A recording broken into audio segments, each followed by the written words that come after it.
Hello there, Bear. Polish Arabia responding to you about dokdo.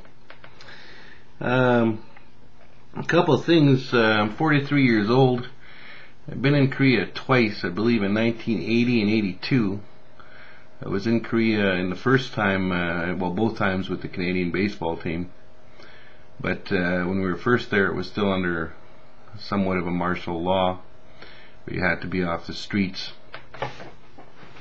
by, I believe it was 9 o'clock. It was quite interesting to be in Seoul, Korea and not see anybody or virtually no cars on the streets. But as far as Korea goes, South Korea, and traveled to South Korea, Japan, and China. The South Korean people, two times I was there in 80 and 82, I believe, they're just wonderful people, had a great time. And it was quite interesting and fascinating to be there. It was like stepping back in time, and I just enjoyed the Korean people immensely. They're very friendly, very giving people, and it was one of the best trips I was ever on. Been to Europe and all over Canada and the States, but I really enjoyed South Korea. First of all, you really didn't answer my question.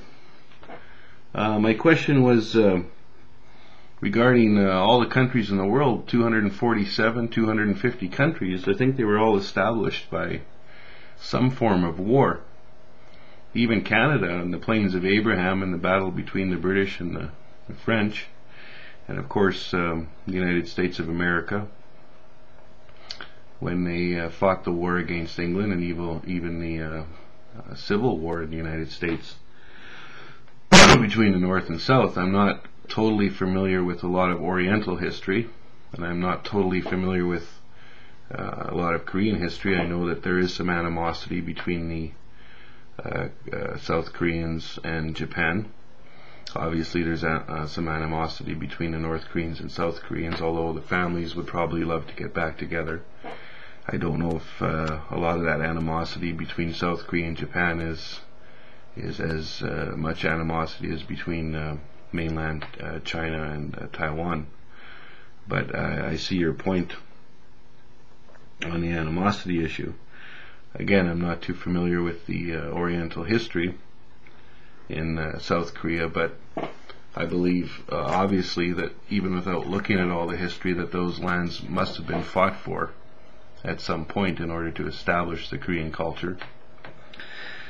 The other thing is you made fun of my name online, Polish Arabia. I have no problem with that. I thought it was kind of funny, but you know, don't judge a book by its cover or by its name a lot of times. And I think I explained to you why I call myself Polish Arabia, but I'm 100% Canadian, born in Canada. You asked about where do we draw the line for distinct cultures. That's a good question. Distinct cultures. You talk about the Italian culture, you talk about the American culture, the Polish culture, the Japanese culture, the Russian culture. I don't know where you draw the line.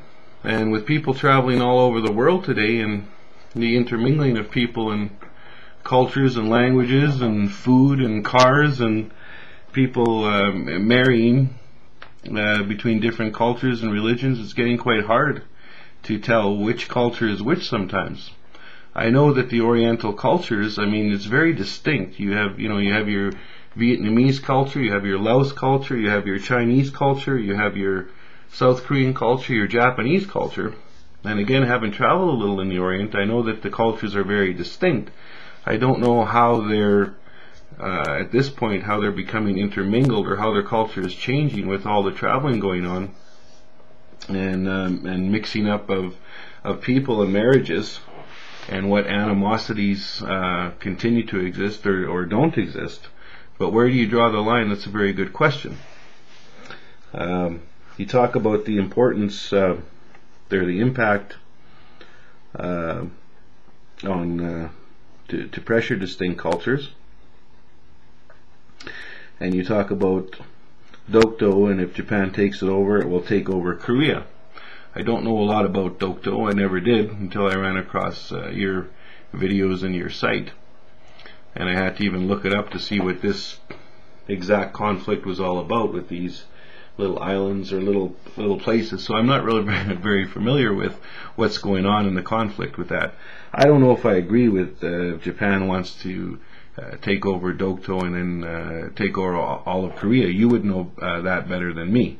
But certainly I would agree 100% that the Korean culture is very distinct from the Japanese culture, and I enjoyed being in Korea much better. I found the people much more open and friendly, and Japan much more Americanized in my opinion. That's not an insult to the Japanese, that's just what I found. And I enjoyed South Korea much better. So as far as the Korean food and Japanese food, I've never been that fond of course, being born in Canada. Of course, that could change if I lived there. But as far as Japan wanting to take it over, I don't know if that's true or not. Again, you would know better than I would, and people living there would. You don't want the world to be one culture. Well, neither do I. And I certainly didn't say that. But as far as, one culture, you take the Italians, just as one example, Italians, and now we have Italian Americans, and they still keep their culture in America, even in Canada, our multicultural society. We have East Indian people, we have Polish people, German people. Canada is made, from a whole bunch of different people that came over, as is the United States of America, into this so-called melting pot. Maybe that's not a good word anymore, might be an outdated word, but a lot of people still see it that way. But sometimes the cultures don't melt anymore, and a lot of people are bringing their cultural beliefs here, and our laws are being changed to adapt their culture. I don't know how much that's happening over in South Korea or in Japan or in Taiwan, the places I've been. And we certainly don't want a one culture world, but where do you draw the line, or I draw the line, or people draw the line, and which culture affects the other in the laws? That's a very complicated question. You don't want America, the American culture, to be all over the world. Of course, I would assume now that, seeing on the news, you've got McDonald's in China, Japan, probably South Korea, this type of thing, in the Americanized version, and imperialism of America taking over the world, just as the British did umpteen years ago, and that's certainly having an effect on the world. I don't know if that can be stopped, but how do we keep our unique cultures, or how does specifically South Korea keep its unique culture when you're trading with the world, when people are going back and forth? And look at yourself. I assume that you must have been born in America and you're living in Korea, and there's a lot of Americans and Canadians living in Korea, and how does your living there affect their culture? And you've become, for lack of a better term, maybe Koreanized, and you love the culture and you speak the language and you love the food, and maybe you even view yourself more as a South Korean than you do from wherever you were born. But what about the impact of the things you believed and where you were born on their society just by you being there? So that's another issue. Maybe you shouldn't even be there. Maybe to keep the cultures pure or whatever, it should just be South Koreans that live there. I'm being extreme, but as you can see, we all have different effects on people just by moving to different countries. Then you talk about the culture integrity being important. We talked about that, and Dokdo being exclusively Korean or South Korean, or if you look at South Korea and North Korea as one country, I don't know how you see that. And perhaps it is. That's not my argument. And that's not what I was getting at, although your specific video is Dokdo being exclusively Korean. But did not the Koreans at one point have to fight for that island, or those group of islands, or for their land in the past against China or Japan, or who were the invaders? I think that Japan had occupied Korea at one time, but there were wars in the past for people to keep their lands. And all I am saying is that all the countries and cultures, in order to keep them in the past, had to be fought for. I don't know of all the 250 countries in the world where, unfortunately, fighting didn't exist. And I'm not for war, I'm for peace. But the reality is, and the truth is, these are how countries were formed in the past. And how did that affect the culture, and how will that affect the culture in the future? Thank you, and please get back to me.